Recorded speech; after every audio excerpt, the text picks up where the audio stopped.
Pablo es miembro de la Asociación Libre de Abogados de Zaragoza.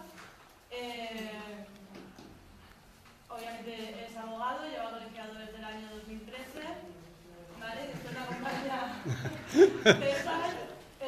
César es miembro de Salaqueta, de Álava. Las entidades pertenecen a la coordinadora. César además es colaborador con la campaña de CIES No, doctor en Sociología y profesor de la Facultad del País Vasco. Van a hacer diferentes intervenciones. En primer lugar empezará César, una especie de ping-pong, ¿no? Hemos quedado, después Pablo y así acabará redondeando César. ¿Vale? Vale, pues nada, os dejo ya con ellos. Bueno, en primer lugar, agradecer a la Asociación OMV de Valencia el haber organizado este espacio, ¿no? Porque no podéis imaginaros la importancia que tiene el generar espacios de este tipo en un contexto donde pues, nuestra sociedad del miedo, entre otras cosas, lo que busca aún es un sujeto psicológico que huya de la posibilidad de visibilizar los horrores que se cometen dentro de los espacios oscuros del poder y dentro de los espacios oscuros de los estados. Y creo que, bueno, que haya tanta gente en un acto así, pues yo creo que es casi un acto de proeza, porque precisamente todo esto, muchas veces, lo que hacemos es poner las orejeras, o nos ponen las orejeras, mejor dicho, para que miremos para otra parte, ¿no? Lo que vamos a hacer básicamente es lo siguiente. Por un lado, yo voy a empezar por el final de lo que estaba formulado en el programa, que es referirme a la cuestión del incremento de los casos de situaciones de malos tratos, de torturas y de muertes bajo custodia institucional entre la población migrante, ¿no? Porque, vamos a ver, ya creo que, sé que al principio Pote ya ha dado unos datos sobre cómo hay cada vez un incremento mayor, ¿no? Con respecto a la población migrante. Y entonces lo que voy a hacer es hablar, ya os explicaré qué situaciones son las que se dan, las enumeraré, pero yo básicamente me voy a referir a tres situaciones y espacios donde se dan estas situaciones, ¿no? Por un lado, la cuestión de la violencia policial en la frontera sur. Por otro lado también la cuestión de las situaciones que se dan en los centros de internamiento para extranjeros del Estado. Y también, en tercer lugar, hablaré de algo que muchas veces tampoco se visibiliza mucho, que es la situación de las personas extranjeras presas, es decir, toda la política que ha habido o que está habiendo de, digamos, vamos a decirlo así, presencia policial y persecución policial dentro de las cárceles para tratar de sustituir, como ya hablaremos en qué términos, lo que es la condena de privacidad de libertad por lo que es la expulsión, ¿no? Es decir, o hacer que la gente nada más que su condena sea expulsada, ¿no? Voy a referirme a estas tres espacios y situaciones. Hay más, los voy a enumerar luego, ¿vale?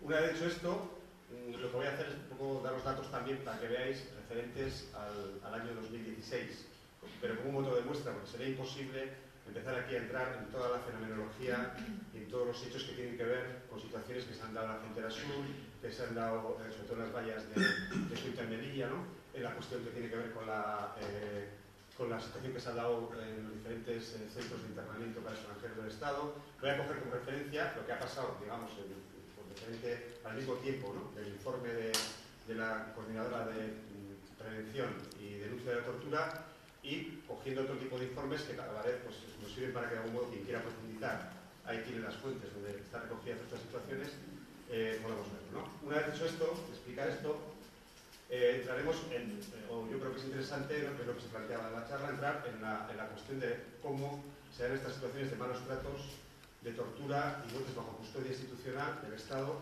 en el caso de las personas presas, que es lo que va a comentar Pablo, del Instituto Pablo, ¿no? Es decir, el tema del aislamiento, como una forma institucionalizada de tortura en las cárceles, la cuestión de los procedimientos que hay con todo este tema y lo que está haciendo también desde la coordinadora, ¿no? Con este tipo de cosas.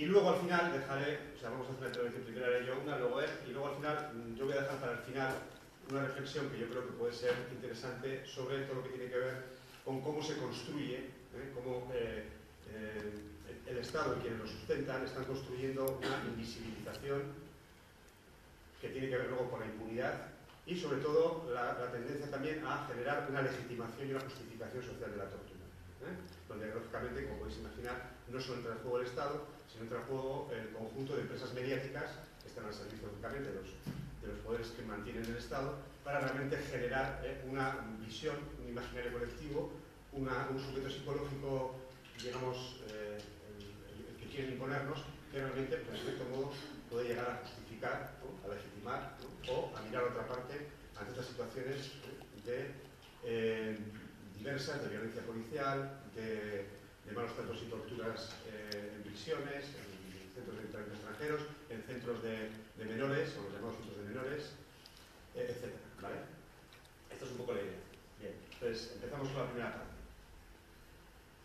Bien, ya he comentado ahora que los dos grupos, o los dos grandes grupos de población que son especialmente castigados por estas situaciones de malos tratos, de violencia policial, de tortura y de muertes bajo custodia institucional, son las personas migrantes y las personas presas.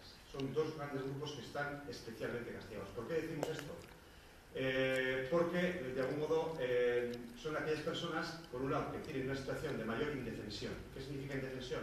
Que son las personas que, por un lado, por su situación que tiene que ver con, en muchos casos, con el no reconocimiento de su estatus legal como personas, ¿no?, eso que se llama, por ser migrantes irregulares, cualquier cosa que signifique eso, ¿no?, que no es irregular, ser no regularizados, están en una situación, digamos, de excepcionalidad. Es como si estuvieran, en vez de un estado de excepción para entendernos, en una situación personal de excepcionalidad, por lo cual son muy vulnerables a que cuando hay una intervención hacia ellos por parte del Estado pueden sufrir situaciones de este tipo. Y que realmente es muy complicado para ellos y para ellas, para esta población, digamos, para estas voy a hablar de personas, ¿vale? Si solo utilizo el femenino y me quito todo el tema de los más. Es muy difícil para ellas, de algún modo, el poder denunciar todas estas situaciones. En segundo lugar, las personas presas, claro, especialmente se ven castigadas porque, claro, tienen una relación de sujeción especial con la administración. Quiere decir que su vida total depende de la administración. En consecuencia, la situación que tienen de coacción, digamos, de un estado que lo llamaríamos de tortura permanente, de estar en unas condiciones donde realmente sabes que cualquier cosa que hagas se puede volver contra ti, cualquier denuncia puede ser una contradenuncia, cualquier versión de los hechos puede volverse contra ti, pues lógicamente la brutalidad con la que se ejercen estas situaciones es mucho más, es mayor, ¿no? Y tiene que ver también, como vamos a ver, con la gran presencia de muertes bajo custodia institucional en las cárceles, que es algo que es bastante terrible, ¿no?, que se llaman muertes en prisión, ¿no?, muertes que ninguna muerte en prisión es por motivos naturales, por mucho que sean inversiones, sino que tiene que ver muchas veces con una lógica de represión, una lógica de abandono, una lógica activa de aniquilación de personas. Bien, entonces digo que estos colectivos son importantes para entender un poco cómo toda la fenomenología de estas situaciones de maltrato, tortura, violencia de funcionarios del Estado sobre la población. Bien, en el informe constatábamos, y ya dentro de la población migrante, que hay un incremento progresivo. Si vais viendo los informes de los diferentes años, que los tenéis en la página de la coordinadora, supongo que lo he explicado ya antes, vamos viendo que cada vez hay más casos que afectan a la población migrante y sobre todo, no solamente en el caso de los CIES, sino en otras situaciones, ¿no? Voy a hablar de los CIES, pero sí me gustaría hablar de en qué espacios y en qué situaciones, ¿no?, que no solamente se dan en el caso de los CIES. Y lo que hemos visto este año en el último informe, constatamos nuevamente el incremento del número de personas migrantes que sufren este tipo de agresiones con respecto a los años anteriores, ¿no? Si, por ejemplo, los datos que os ha puesto Yapote, y así yo me los ahorro de poner, vemos que como pues, prácticamente más de la mitad de las denuncias que se han ido documentando, que se puede documentar, entre paréntesis, es mucho más fácil documentar denuncias de personas que pertenecen a movimientos sociales y que han sido fruto de la brutalidad policial en una intervención, en una movilización, porque es gente que tiene más conciencia, puede tener más respaldo, pero claro, en el caso de la población migrante, claro, es donde más se dan estas situaciones, sin embargo, son las personas que están en una situación de mayor indefensión. Pero se constata, a pesar de todo esto, de la mayor dificultad que pueden tener para visibilizar estas situaciones, que más de la mitad de las situaciones se dan hacia la población migrante. En concreto, el dato es el 57%, que representa 147 personas en 34 casos. Con respecto a, por ejemplo, en relación con las personas presas son 50 casos y 48 personas, y en el caso de personas menores, por ejemplo, 18 con respecto a personas con respecto a 10 casos, etc., ¿no? Bien, lo que sí quiero constatar con esto es el que realmente una de las poblaciones que realmente son objeto, que son lo que se construye por parte del Estado como enemigos de la seguridad, esa construcción del otro como enemigo para justificar luego lógicamente políticas de seguridad y el negocio del mantenimiento de todas estas políticas de seguridad, es precisamente el ensañamiento con la población. Entonces, esa es la idea. O sea, en un año hay más de 100 millones, así de pronto, de actos que hace la policía de localización, identificación, de registro hacia población migrante. Es una brutalidad. O sea, una parte importantísima de la acción que hacen esos señores que van uniformados y que pagamos nosotros la gasolina, el uniforme, el sueldo y todo el tinglado, pues es identificar a la gente para ver si estas personas están en situación de regularidad o no. O sea, es un volumen de tiempo que dedican a esto, ¿no? O sea, es una población mediana muy importante, ¿no? Bien, y estas situaciones, con respecto a la población inmigrante, digamos que traen consigo como consecuencia situaciones de malos tratos, de violencia policial, de tortura y de muertes en algunos casos.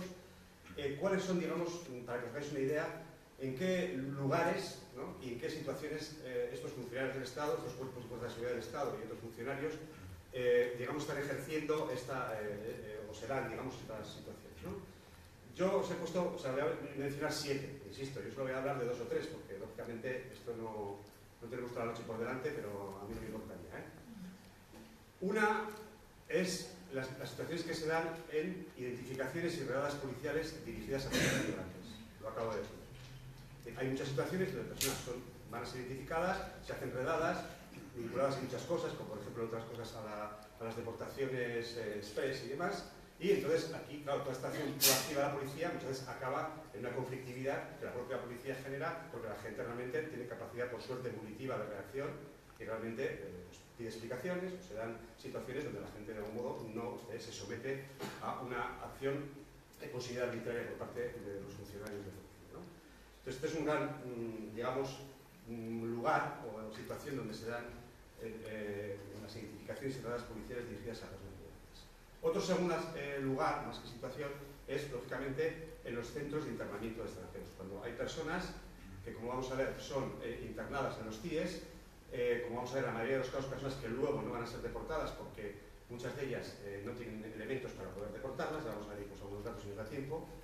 Aquí, en estos espacios, que son espacios donde son espacios, digamos, vamos a llamarlos alegales, que no son comisarías, no son cárceles, son lugares que se han habilitado de una manera absolutamente, vamos a decirlo así, provisional, entre comillas, de una forma que, porque son comisarías grandes custodiadas normalmente por la Policía Nacional, etcétera, y otros cuerpos, pero básicamente lo que quiero explicar con esto es que es, digamos, espacios donde las condiciones de vida, lógicamente en sí mismo ya suponen una especie de maltrato institucional, ¿no?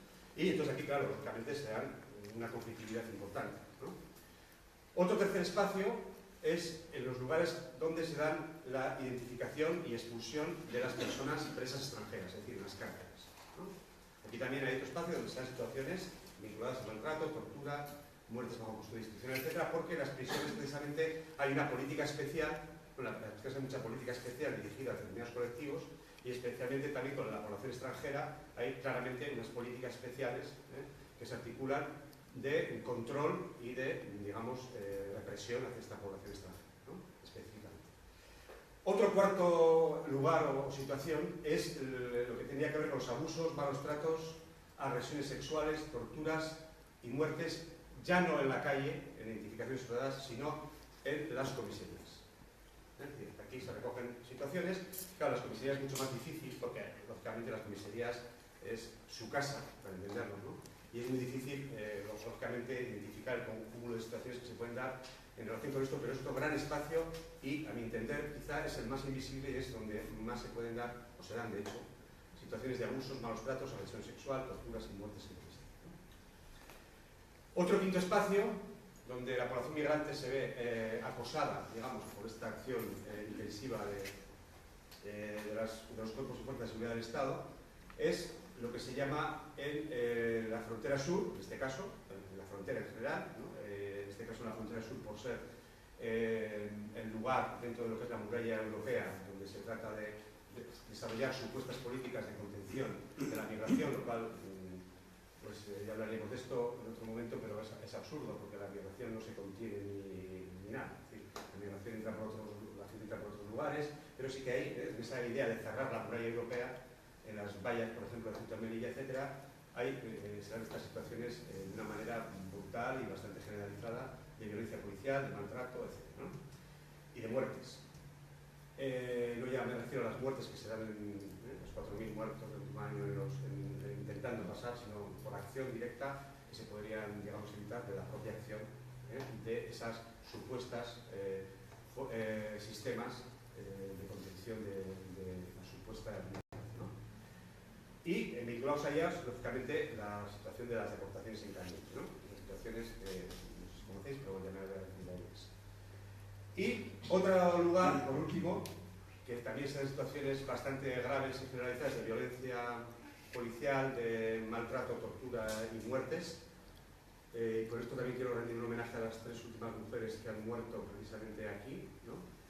el último año, que son las personas portadoras de mercancías. En el caso de las personas que pasan mercancías, estuvo de las avalanchas que se producen. Esto es terrible, ¿no? Si os acercáis a estos lugares y lo veis, es alucinante cómo se puede no regular esto con lo fácil que sería regular. O sea, así podemos construir una macrovalla, gastándonos un montón para organizar unas colas, unas filas de una manera tal, es alucinante, ¿no? Y claramente hay una austeridad, ¿no? En este tipo de prácticas. Bueno, pues las personas portadoras de mercancías son también otro de los lugares donde se dan estas situaciones de maltrato, de violencia, etcétera, por la forma incluso de que la policía trata a las personas y se dirige a ellas o supuestamente las ordena, ¿no? Con todas las consecuencias, incluso de muertes, como he dicho.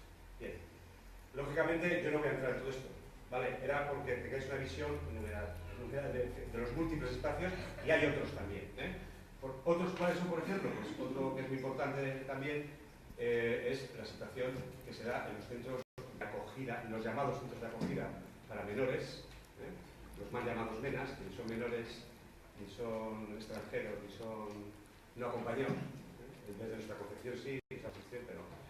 Y también, lógicamente, las cárceles de niñas y niños, ¿no? Las cárceles de criaturas, donde también se dan situaciones de una manera bastante importante, sí, sería otros espacios, ¿no? Había otros, ¿vale? Pero bueno, he intentado un poco recoger que tengáis una visión de cómo hay multitud de situaciones y lugares.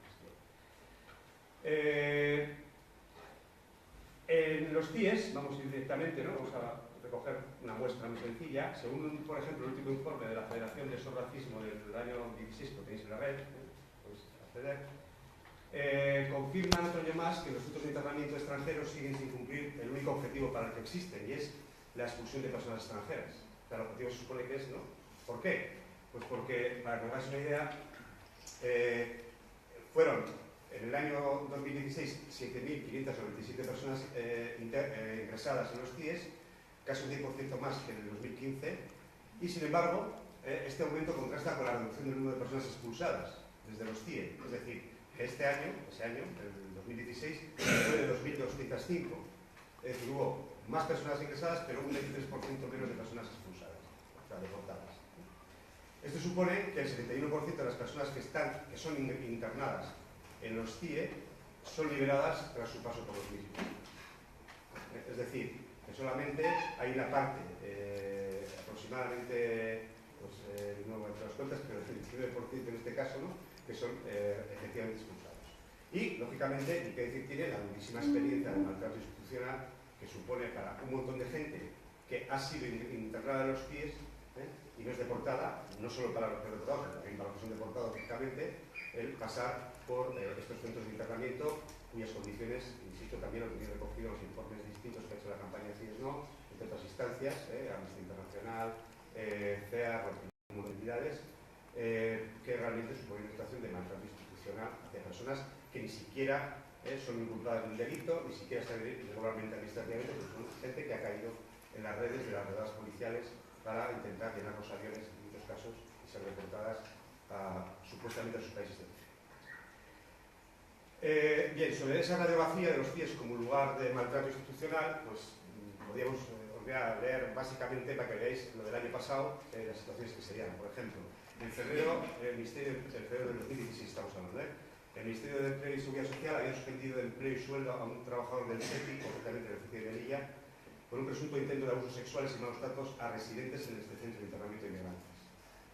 Enero, el CIE de la CIA de Tenerife tenía que cerrarse por una plaga de chinches.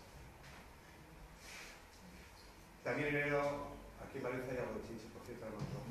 También en enero tenía lugar en Barcelona un jurado popular que declaraba culpable de vulnerar derechos humanos al centro de internamiento de la zona franca de Barcelona y condenaba a su cera perpetuidad simbólicamente, pero en el CIES de la zona franca han muerto al menos, por ejemplo, digo que estuvo cerrado, por eso digo que hablo de 2010, 2011, 2013, ha habido 3 personas documentadas que murieron y que muchas de las entidades que luchan por el cierre de estos centros se han denunciado como espacios opacos, especialmente en todo el país, ¿no?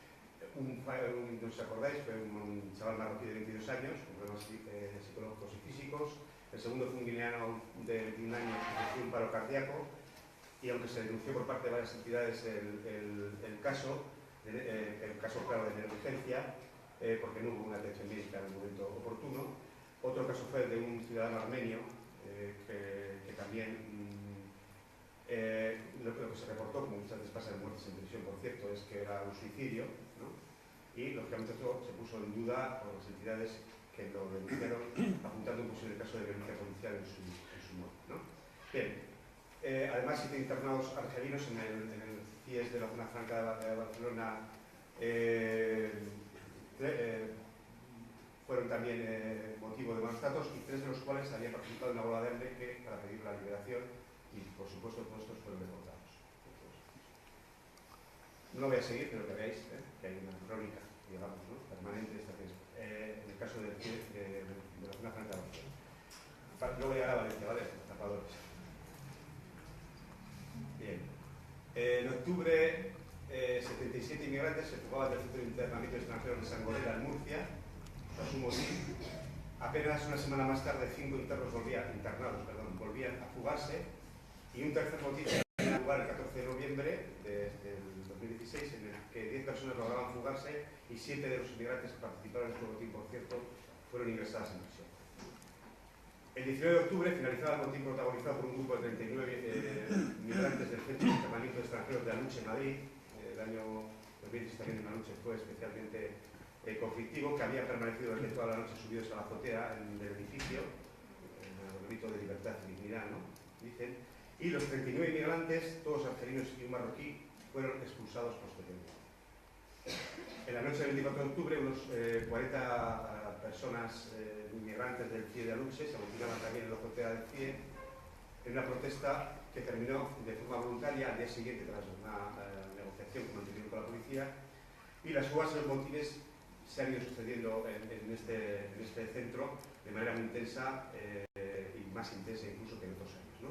En mayo, por ejemplo, 5 personas escapaban del CIE de Aluche en Madrid, y en agosto otros 17 escapaban y 10 eran detenidos. Por último, en el caso de Valencia, en el año 2016, fijaros esto, de los 4 casos y 10 personas afectadas que hemos conseguido documentar en Valencia, entre paréntesis, no son todos los casos que hay, pero lógicamente los que hemos podido documentar, y precisamente estos espacios creo que si han de servir de algo es de ponernos en coordinación para tratar de generar un mecanismo que nos pueda ayudar a documentar y a recoger el mayor número de casos o de situaciones de maltrato, de tortura y de muerte bajo custodia institucional en todas las situaciones y en todo tipo de población, ¿no?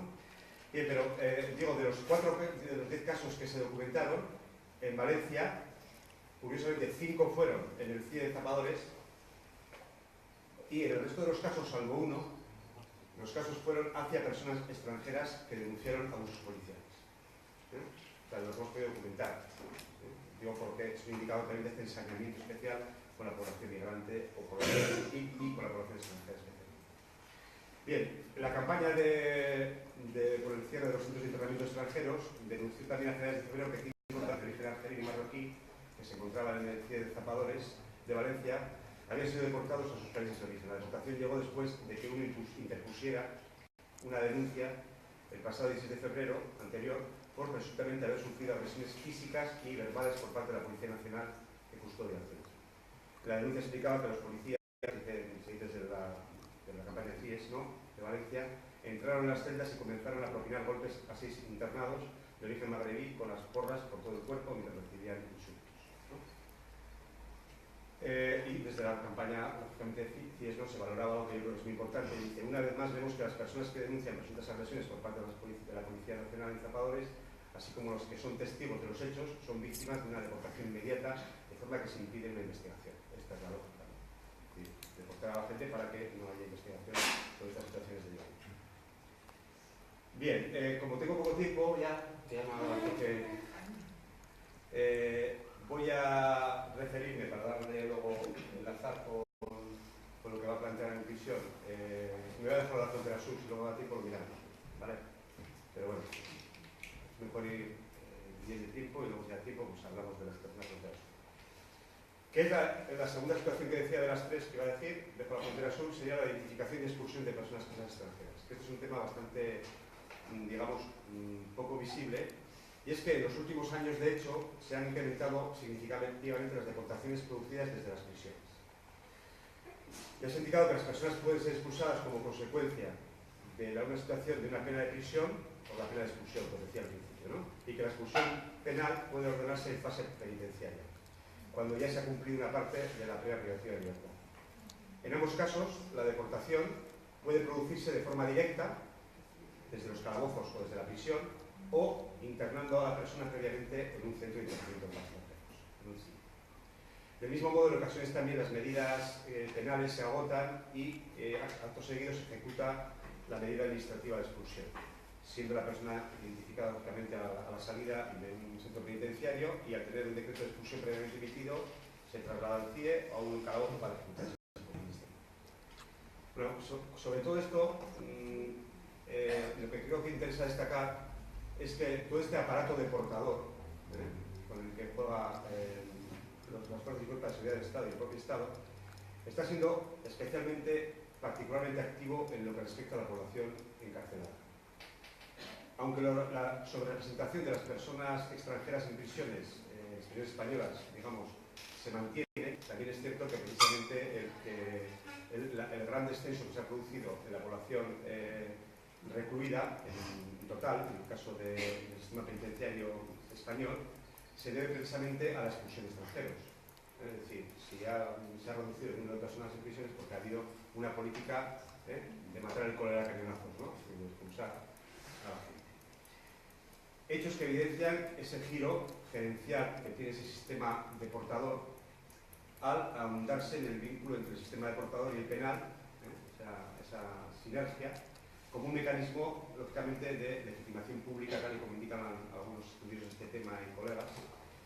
Y según los datos recientes del Ministerio de Interior, para que os hagáis una idea, entre el 2015 y el 2016 fueron repatriadas 19.158 personas, 10.594 en el 2015 y 9.241 en el año siguiente, a través de estos mecanismos, ¿no?, de redefinición del sistema de deportador. Estos datos, lógicamente, no se han aportado de forma desagregada, por lo que quizá desconocemos cuáles son las figuras indicativas de evolución, rechazo de fronteras, expulsión, que hay diferentes. Bien, como veis, por ejemplo, la cárcel es un espacio especialmente donde se dan estas situaciones en general, de posibilidades prácticas de que hay situaciones de maltrato, tortura y bajo custodia policial, y especialmente con la población encarcelada. Voy a dejarlo aquí, ¿vale? Y luego, si hay tiempo, después de que hable Pablo sobre la cuestión enlazando con las personas presas, pues haremos unas pinceladas sobre la cuestión de la impunidad, la invisibilidad y la justificación de la Gracias. Enhorabuena a las organizadoras, lo primero, y gracias por invitarme. A mí me toca tratar el tema del régimen cerrado en prisión, del aislamiento penitenciario, que tiene su hueco y su apartado específico en el informe, no solo porque sea una realidad, un espacio en el que, quizá con más gravedad, sobre todo con más indefensión e impunidad, se dan situaciones de violencia física que encajan en lo que entendemos como tortura, sino porque en sí misma esa situación, ese régimen de vida, esa sanción cuando es sanción, se puede entender como trato degradante o como tortura. Antes, un poco en el debate de la primera mesa ya han salido ideas al respecto. Habrá quien lo extienda a toda la realidad carcelaria. A mí me toca analizar un poquito esta realidad específica del régimen cerrado y el aislamiento. ¿Vale? En primer lugar, tengo que hablar de algo que no es muy estimulante, pero que hace falta, porque normalmente cuando se habla del aislamiento hay como un poco de batiburrillo terminológico al respecto. ¿De acuerdo? El régimen cerrado de aislamiento, aislar a una persona presa se puede dar en la normativa penitenciaria de 4 maneras. Acabo pronto porque igual es un poco chapa jurídica. Por supuesto, no he dicho nada, pero vamos, si hay consideraciones o lo que sea, opiniones, pues me vais cortando. Hay una vía para mandar a una persona presa al aislamiento por un tiempo mínimo indispensable, en principio horas, hasta que cese la situación de violencia que se haya generado, que ha de acreditarse que se ha generado, que es la de medio coercitivo. Existe otra vía, que es la de la limitación regimental, para aplicarle a una persona presa el aislamiento. Esta situación de limitación regimental, normalmente cuando se trata este tema, los FIES, el aislamiento, el primer grado, no se menciona porque es verdad que en la normativa, el artículo 75 que regula esto, no dice que sea aislamiento. De hecho, en la práctica lo es. El artículo este que menciona, el 75 de la limitación regimental, el que esté un poco familiarizado con las prisiones, se suele ver un poquito más porque el apartado segundo es en el que se puede acoger una persona presa cuando teme por su integridad física, lo que llaman refugiarse, pues situaciones en las que te has metido en deudas o lo que sea, sabes que te van buscando. Le puedes pedir al director de la prisión que te habilite un horario excepcional, de manera que solo sales de tu celda en la que estás solo 2 horas y solo coincides con otras 2 o 3 personas de tu mismo módulo. En ese artículo 75, el punto 1, el otro, es un caso de desastre para que los mandos de la prisión decreten este mismo tipo de limitación regimental que se llama como, no me sale el término ahora, vamos por la decir aislamiento, y el régimen de vida sería el mismo. Y luego están las otras 2 modalidades que se conocen más, que son la sanción de aislamiento, ¿de acuerdo?, que se cumple en un régimen de 22 horas de encierro en la celda y 2 horas de patio en soledad, y el régimen de primer grado. El régimen de primer grado en condiciones normales puede suponer 20-21 horas de celda en solitario y salida de 3-4 horas al patio o a la sala alternativamente, con unas limitaciones de contacto con otras personas que llegan al máximo. Lo que dice la norma es que si estás en primera fase dentro del primer grado, solo puedes coincidir con una persona más el rato que estés fuera de la celda. Por supuesto, te lleves bien con ella, te lleves mal, o lo que sea, con la conflictividad que se genera ahí. Si estás en segunda fase, hay previsión de que puedas coincidir con 3 o 4 personas. ¿De acuerdo? Me ha presentado la compañera como colegiado desde el 2013, como si hubiera enviado currículum o algo, y me ha hecho un poco de gracia. Antes de estar colegiado, yo trabajo de abogado solo los últimos años, pertenecía a la asociación ASAPA, que es la Asociación de Seguimiento y Apoyo a Personas Presas en Aragón, que tuvimos pues, un recorrido bastante largo, y algunos de los datos que os voy a dar, o de la realidad, sobre todo el conocimiento que tengo yo de esta realidad, pues es fruto de mi participación en la actividad de la asociación. Específicamente respecto del primer grado, durante el año 2011, nosotros en ASAPA teníamos autorización para entrar por la Dirección General de Instituciones Penitenciarias, entrar en la macrocárcel de Zuera.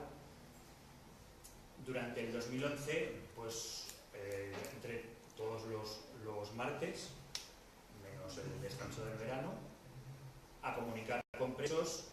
En general, especialmente intentamos hacer un seguimiento durante esa época de los presos que estaban destinados en las galerías de aislamiento, presos en primer grado. Como consecuencia de eso, elaboramos como un dossier, un breve documento que está colgado en el WordPress de ASAPA, que todavía está por ahí, todavía dura. Entonces, si lo buscáis por ampliar información, ahí está. Es la información, es la consecuencia de haber mantenido entrevistas era un total de 19 personas durante todo el año 2011, pues una media de 4 entrevistas con cada una de ellas, recopilando información sobre esa realidad.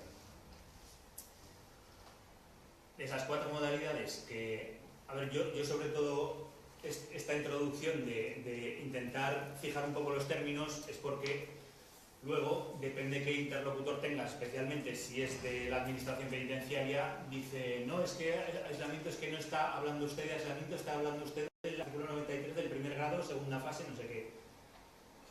Esto se resume muy fácilmente. Es el término régimen cerrado y aislamiento penitenciario, los criterios de los organismos internacionales y los dictámenes a este respecto son comunes al régimen de primer grado, la sanción de aislamiento, limitación regimental. Se refieren a situaciones de restricciones extremas en las que una persona está encerrada un número tan apabullantemente de horas al día como puede ser 20, y el rato que está fuera, pues los alicientes que tenga pueden ser estar en este patio. Traía una proyección, pero bueno, por cuestión de espacio, os paso la hojilla, os paso una foto de lo que es el patio de una galería de... Pues la paso por ahí, no pasa nada.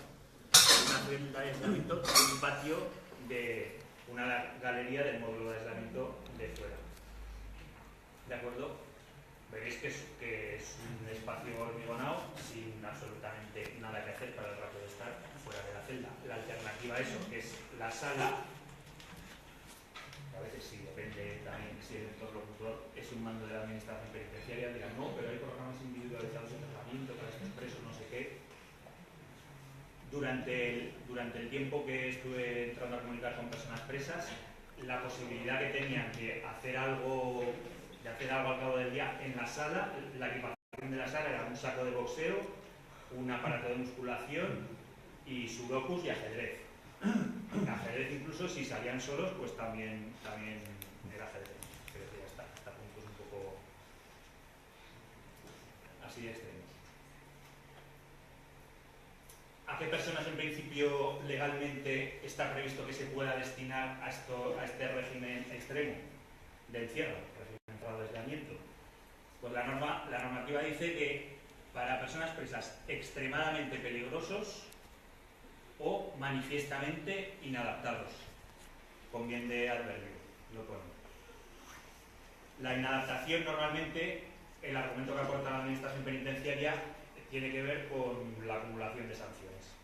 Pues personas presas que por su perfil, ya sea reivindicativo de plantes o ya sea un perfil a veces con un cuadro de problema de salud mental que hace casi inviable adaptarse a la realidad y a la disciplina del entorno penitenciario, va acumulando sanciones de manera que la Junta de Tratamiento, que es quien decide mandar a alguien a primer grado, se reúne y también sabéis que hay 3 grados para las personas presas, el régimen ordinario es el segundo grado, el tercer grado es la semilibertad y este régimen cerrado es el de primer grado en esa modalidad que hemos comentado. Luego, eso, igual me lo he saltado. También se comenta mucho el régimen FIES. El régimen FIES está muy conectado con esta realidad, pero principalmente como régimen de vida es verdad que igual no afecta tanto, sino que el FIES, supongo que a algunos os sonará, es el fichero de internos de especial seguimiento, que tiene 5 grupos, 5 categorías y las personas presas se pueden incluir ahí en función de su actividad delictiva o trayectoria penitenciaria, de manera que se establece por la cárcel un refuerzo en los controles, especialmente en tema de intervención de comunicaciones, de registros de la celda, de cacheos y más que en cuestión de encierro o de horas de encierro en la celda. ¿De acuerdo? Decía, para presos inadaptados, perfil un poco mayoritariamente de aplicar sanciones, o peligrosos, se dice también. La peligrosidad, y aquí claro, jurídicamente también esto tiene bastante chicha porque se quiebran principios muy básicos del sistema de ejecución penal y demás. La peligrosidad muchas veces se aprecia no en función de una conducta reiterada, como las sanciones o lo que sea, para eso está el otro apartado, sino que la peligrosidad que te pueda llevar a un encierro como el del régimen cerrado se puede apreciar por el delito, tanto el delito cometido como el delito por el que te están investigando, en virtud del artículo 10 de la Ley Orgánica General Penitenciaria, con lo cual a personas, claro, un caso últimamente pues preocupante, también por lo que decía César, por igual la falta de red de apoyo, incluso para tener información, son pues los detenidos por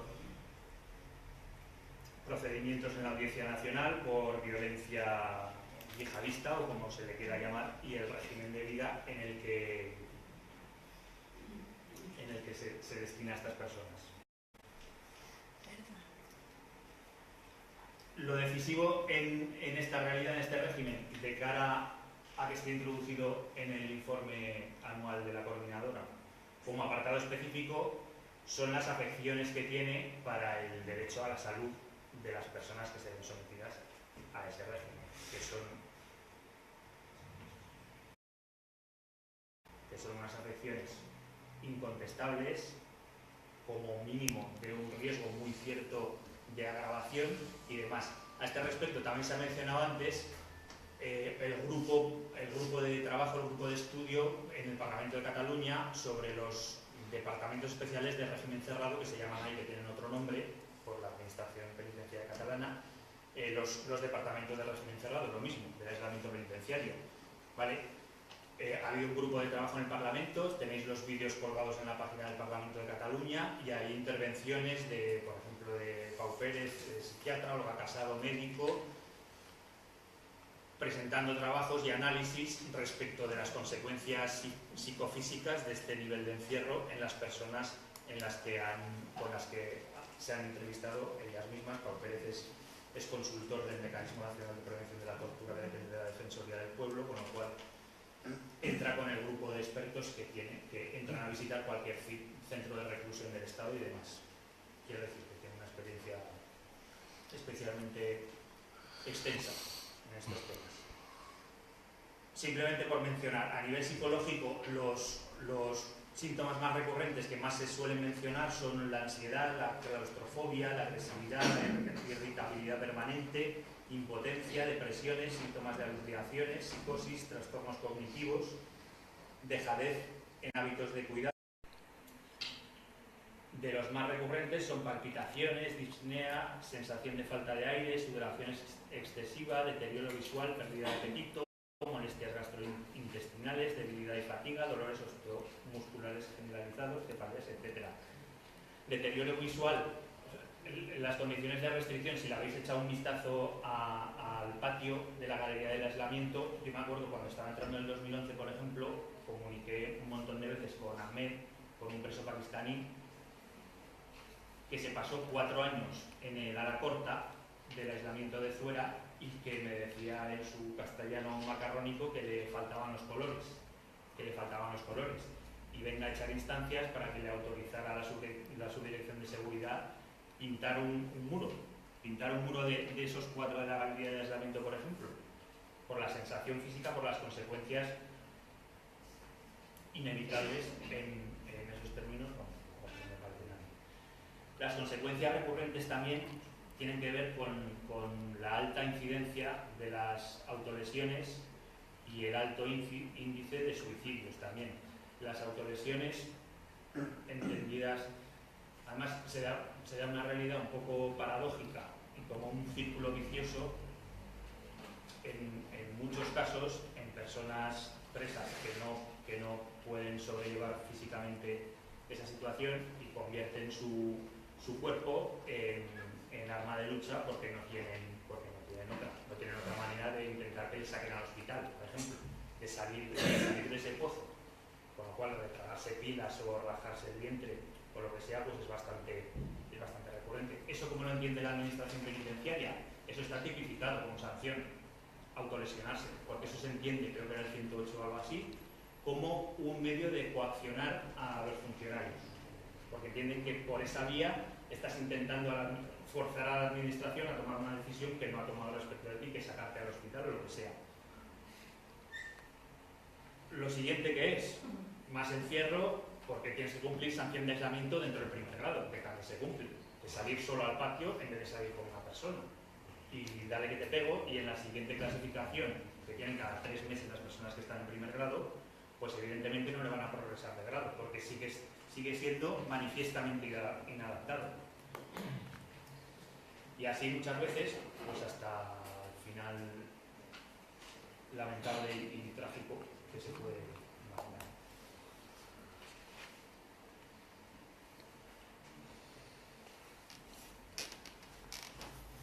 Os había traído también... Nada, igual. Pues hay alguien que sepa de psicofármacos, os voy a leer dentro de la información que recabamos en el 2011. De esas 19 personas con las que me entrevisté un montón de veces, había una que no tomaba psicofármacos. Y curiosamente era la que os menciono, que llevaba 4 años en el ala Cortás. Los 18 restantes, os leo una muestra aleatoria de los psicofármacos. Una persona presa aleatoria en esa situación tomaba Cisordenol de pot 200 miligramos por vía intramuscular. Esto es inyectado. Esto es un neuroléptico, antipsicótico, sedante. 3 unidades de lírica, 3 unidades de ribotril, triptizol, zaldiar y 3 unidades de Valium. Son muestras aleatorias porque no me cebo, de verdad, la portada del 5. Otra persona, 3 unidades de Valium 10 miligramos, 3 unidades de Neurotin 600 miligramos, 2 unidades de lírica 150 miligramos y Sinovan. Las indicaciones son para crisis epilépticas, trastornos de ansiedad, sedante, antipsicótico. Otra persona, triptizol 75 miligramos en una unidad, tramadol 50 en 2 unidades, neurotin 800 en 3 unidades, ribotril 2 miligramos en 3 unidades, 25 en 4 unidades, Valium 10 en una unidad. Todo esto evidentemente sin seguimiento médico, intervención terapéutica ni nada que se le parezca. Una de estas personas, recuerdo, que era extranjera, hablaba muy mal el castellano y estaba pues visiblemente incluso más deteriorada que otros de sus compañeros. Había perdido 30 kilos, le habían tenido que sacar ya e ingresar 2 veces por episodios agudos. Y no sé, puede que llevara 8 meses en la cárcel de fuera y no se había entrevistado con el psiquiatra. Estas personas en general, entrevista con el psiquiatra, en la mayor parte de los casos no han tenido. Saben, la asistencia psiquiátrica, la asistencia especializada en prisiones, está concertada en casi todos los. Aragón está concertada con el sistema público de salud, de manera que hay un psiquiatra que entra un par de veces a la semana pues para 2.400 presos o lo que sea. Fuimos nosotros los que llamamos al psiquiatra, donde se va a la calle, le pasamos el nombre completo de esta persona y como consecuencia de eso le entró a ver que si no hay intervención ni entrevista respecto de este cuadro.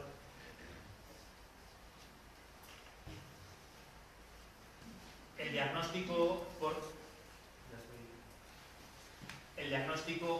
por las voces, al menos institucionalmente más autorizadas a este respecto, podríamos decir así poniéndonos Finolis, que es el Comité para la Prevención de la Tortura del Consejo de Europa.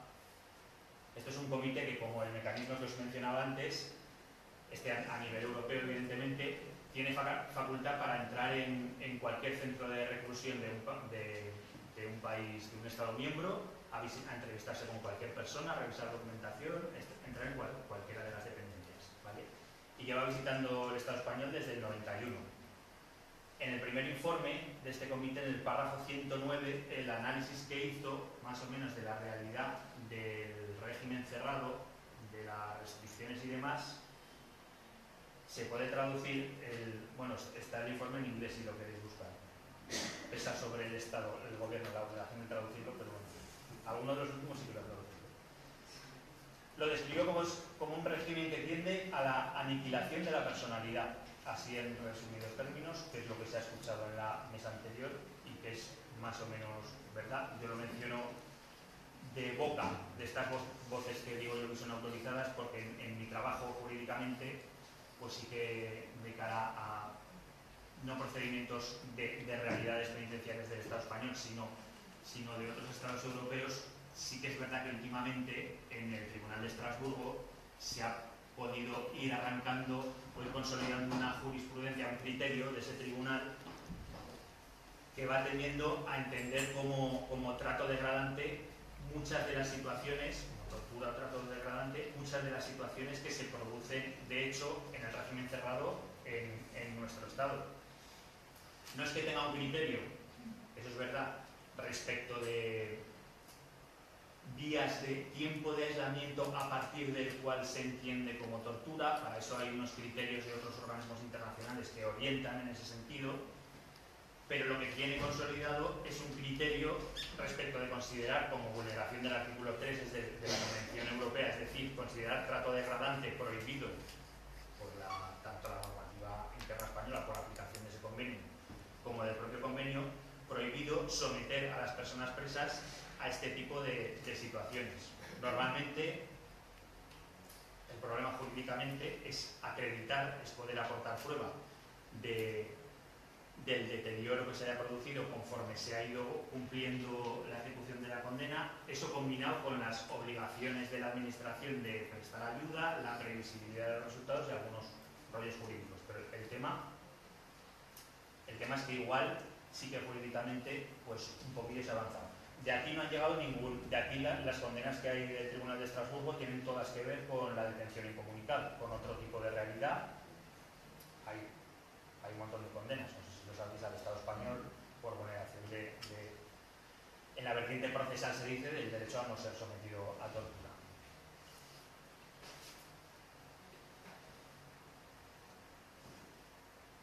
Por dar un toque así un poco positivo, digo eso, y alguna iniciativa como la del Grupo de Estudio del Parlamento de Cataluña. Por el contrario, tenemos, por ejemplo, una manifestación muy reciente de este tipo de restricciones tan extremas, que es una orden de la Subdirección de Tratamiento y Gestión Penitenciaria del año pasado, la orden 6/2016, que prevé la posibilidad para los FIES del Grupo 1, esto se contradice un poco con lo que decía antes de que el régimen de vida, pero bueno, la posibilidad de aislar totalmente a un preso que esté incluido en el Grupo 1 del FIES. Esto no tiene encaje jurídico ninguno. La situación extrema que hemos visto, que es la sanción de aislamiento, que son 22 horas de celda y 2 horas solo de patio, esto tiene un máximo legal de 14 días que se pueden extender hasta 42 días cuando hay acumulación de sanciones por esto de que se llama triple de la mayor, y que tiene que haber descansos cada 14 días. Los criterios de los organismos internacionales son bastante más garantistas, dicen que nunca más de 15 días. Pero el primer grado, en cualquier caso, hay una cláusula como residual que dice que en ningún supuesto a una persona que esté clasificada en primer grado en régimen cerrado se le puede someter a condiciones de encierro tan agravado como si estuviera cumpliendo una sanción de aislamiento. Es decir, en este aislamiento total que prevé la posibilidad a la administración penitenciaria, no se le ha ocurrido, de ponerlo por escrito, que es lo que más llama la atención, porque de hecho ya se hace, porque toda esta chapa que os he dado de la regulación del primer grado y de salir con un preso o salir con 3 presos, eso es en la teoría. Si tú estás en una galería clasificada en primer grado y en tu misma galería no hay otra persona que esté en tu fase, tú vas a salir solo al patio y vas a estar meses saliendo solo al patio. Y ya puedes echar quejas, que yo no he visto que haya prosperado ninguna en ese sentido. Pero bueno, en cualquier caso, lo más positivo es eso, el trabajo de asociaciones de apoyo. Este diagnóstico igual suena muy irreversible, pero en absoluto. Esto depende principalmente de las ventanas abiertas al exterior y del trabajo de asociaciones como la vuestra y del apoyo a las personas presas y de minimizar estas restricciones y luego apoyarlas al salir. Pues tenía mucho más, si no me queda tiempo. pues un repaso rápido un poco al análisis concreto de las cifras de muertes en prisión que ya ha anticipado Pote en la primera mesa, ¿de acuerdo? Y luego si hay cualquier tema que queráis ampliar o que tengáis curiosidad, pues hablamos más rato. Habéis visto las cifras que tienen que ver con una media de 235 muertes en prisión anualmente, ¿de acuerdo? Lo primero que nos llamó la atención como coordinadora al conocer las cifras es que, echándole un vistazo a nuestros propios datos, pues es que no llegamos a conocer el 15% de los supuestos. Más agravado parece esta sensación de no enterarse de nada cuando estamos hablando de fallecimientos en prisión, que es una realidad tan contrastable y documentada, quizá tanto como en otros casos. Respecto de esos datos, 56% de los casos la causa que aduce la administración penitenciaria es el VIH o causa natural, en más de la mitad, siendo la media edad de los fallecidos de 47 años, lo que dibuja un escenario incompatible con las evidencias de la realidad fuera de los muros.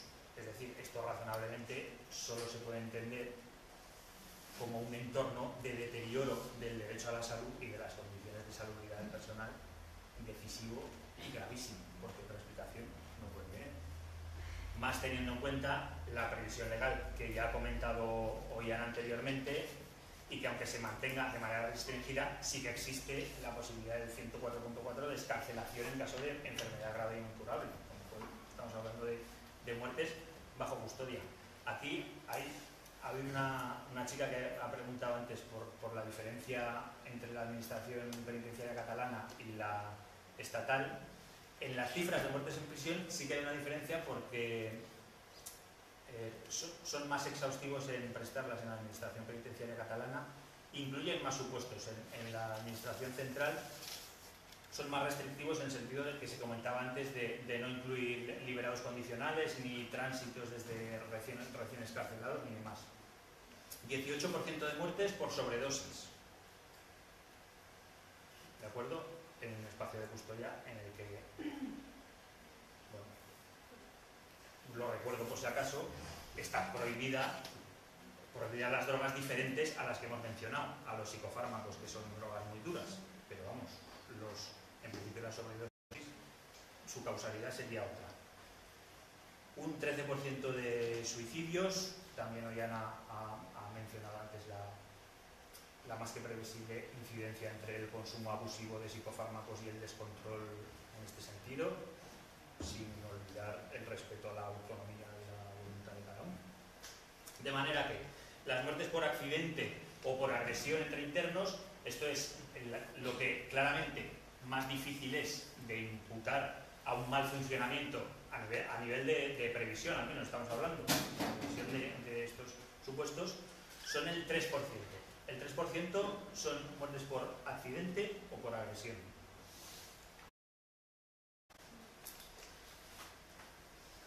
Por último, os doy un apunte muy práctico y muy concreto respecto de la dificultad de investigación de las muertes bajo custodia. Nosotros en la Asociación Libre de Abogados de Zaragoza, pues uno de los pocos compromisos de trabajo que podemos tener, porque no somos mucha gente, os podéis imaginar, pues es personarnos en los procedimientos en los que se produce una muerte bajo custodia en la provincia de Zaragoza. Como consecuencia de esto, nos hemos personado en el procedimiento por el fallecimiento de José. Falleció un preso que estaba en el aislamiento en Zuera, que llevaba 18 años preso, la mayor parte del tiempo de prisión en régimen cerrado, y que falleció. Nos personamos con la intención, así explícitamente formulada, muy rigurosamente, de tratar de garantizar que se haga una investigación eficaz de lo sucedido, ¿de acuerdo? Y nos encontramos con que la autopsia que se le practicó consultando con otros médicos forenses especialistas, pues era más que deficitaria, porque ni siquiera se le había practicado análisis toxicológico respecto de drogas de abuso, no había análisis histopatológicos y demás. Unas deficiencias objetivables y graves conforme a las normas que hay que aplicar, que son una orden ministerial en concreto y una recomendación del Consejo de Ministros de los Estados miembros en concreto, que son los argumentos que le dimos al juez instructor y a la audiencia provincial para solicitarle.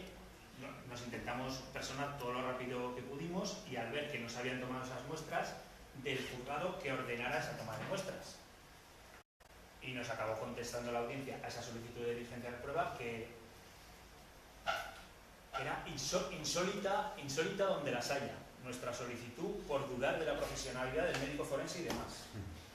Total, la suerte para la investigación en este supuesto es que la pareja de la persona presa es una persona con una fuerza de voluntad descomunal y consiguió por sus medios juntar los contactos y el dinero para encargar una segunda autopsia a su coste. ¿Vale? Solicitud, pues que sí, admitió el juzgado.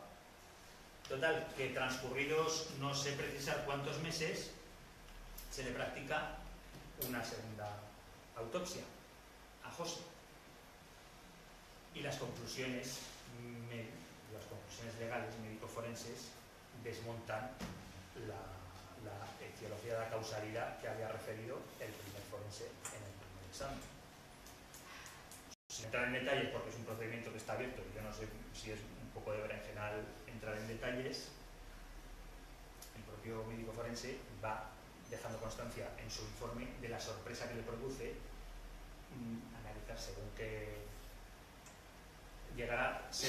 qué análisis y encontrar que su predecesor en ese examen no había hecho nada al respecto. Perdonad si me voy, pero es que tiene unas connotaciones un poco... Esa es la primera. Estaba archivado, hemos recurrido intentando que se siga investigando en base a estas evidencias del segundo informe. El otro caso también es una evidencia de un fracaso estrepitoso en el trabajo, en la investigación eficaz de una muerte bajo custodia, no en relación con la causa de la muerte, en este caso la autopsia y el resto de diligencias se pudieron practicar de manera suficiente, sino en relación con una lesión que tenía en la frente la persona fallecida, una persona que falleció en la comisaría de Ramillas, de las Delicias. ¿De acuerdo? De esa lesión en la frente, producida durante la detención, se objetivan un parte de lesiones del Hospital Provincial de Zaragoza. Parte de lesiones en el que ni se le toman fotografías a la persona, ni se establece una evidencia médica de la posibilidad de la compatibilidad entre sus alegaciones y las lesiones objetivadas, además, es decir, sin cumplir con los requisitos básicos para que esa prueba, para que ese parte de lesiones pueda ser útil para la investigación. Pero Miguel Ángel ha fallecido y evidentemente no hay manera de subsanar esa deficiencia previa.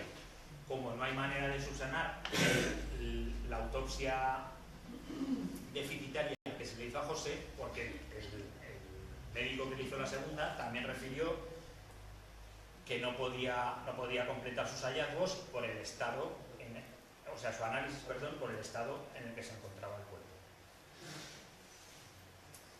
Esto me recuerda, en relación con las personas extranjeras, el auto de la Audiencia Provincial de Ceuta, que reabre la investigación de los fallecimientos en el Tarajal, no sé si os sonará del 2014 o algo así, el tema de las pelotas de goma, en el que estaba personada la coordinadora de barrios, y lo mismo, además que me hizo gracia porque era el análisis histopatológico y toxicológico y no sé qué.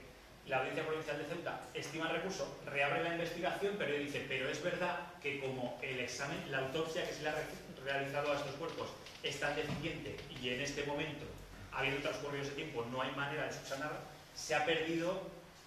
Me quedan 30 minutos. Sí. Se ha perdido material irrecuperable y se ha consolidado una indefensión y una impunidad de una manera como muy blandita, muy elegante, pero que es catastrófica a estos efectos de intentar al menos hacer justicia y esclarecer lo sucedido. Bueno, luego sí.